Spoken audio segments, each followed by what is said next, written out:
Welcome to Tenor Tech, where I solve the problems you didn't even know you had. You start by verifying prerequisites and collecting facts. Run Java version and record the exact JDK/JRE, then inspect JVM properties with Java XShow settings, properties so you know environment details. Once done, check how much memory the OS reports available and open the application/service launcher to view active JVM flags. Make sure to back up configuration files and copy the current XMX/XMS and other options. This lets you revert if a change causes regression.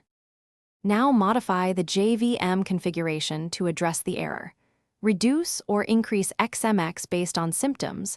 Start with XMX at roughly 50 to 70% of free RAM and set XMS to a conservative value or match XMX for stability.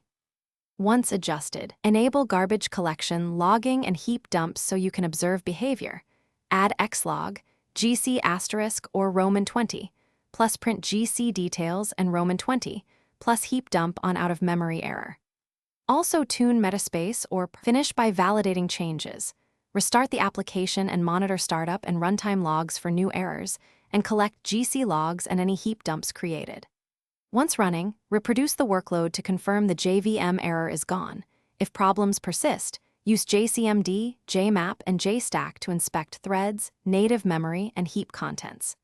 If you find a leak or misconfiguration, revert to your backup and iterate with smaller adjustments. One key troubleshooting tip: always compare heap dumps before and after to pinpoint leaks.